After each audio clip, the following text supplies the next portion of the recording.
Hi guys, story time. Nimekaa hivyo nikakumbuka my first time kwenda Nairobi. Nilifikanga Nairobi allowed saa 4 hapo, around saa 4 hapo, ilikuwa 10. Actually mamangu alikuwa ameniambia jikare hau stage ndikaume nigetha mundu uria ukungira angore hau. Mimi ni nani?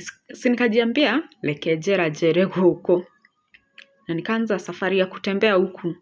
Sasa nimeacha mzigo hapo. Actually nilikuwa na tuwalu, nini. Nilikuwa naenda kwa aunti yangu. Sasa nimeweka mzigo hapo na nimeanza safari. Actually sijaienda na it's my first time. Na ninio ndajia musheneneko. Nishaanza kutembea. Oguo thiete ngikinya duka ya Safaricom. Na ngeikara thĩ hapo nje kuna kuanga na tuviti. I think kuna kuanga na tuviti hata saa hapo nje kwa Safaricom shop. So mtu akakuja tu. Alikuwa mjamaa. Na nilikuwa na smartphone. No, hey. Actually that was my first smartphone. Kwanza ilikuwa ya tata sikubuki ilikuwa gani? Let me say. Sikubuki ilikuwa gani? No ure mundu nioka ajira mambo, mimi nikamwambia poa.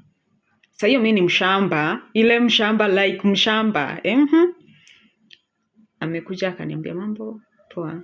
Hebu nisaidie na simu yako Nicole actually aliniambia a call. Mimi ndo huyo, peana simu msichana, peana simu.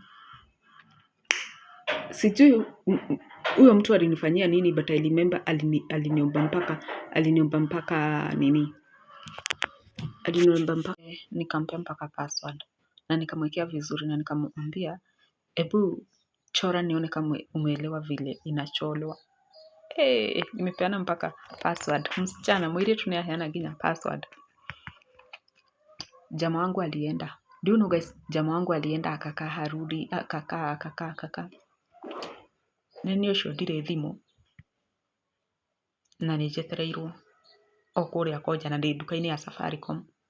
Tanjira ndi duka-ini ya Safaricom, you can imagine. No niere. Ngirikwo gwika atia? Mimi nikaanza safari. Si nimeenda Nairobi, sijui actually Nairobi vizuri. So nikaenda. Kutembea tu pole. Nikafika Tilum. Actually ndakinyire Tilum. And there I met a guy mwenye alinisaidia akanipea food.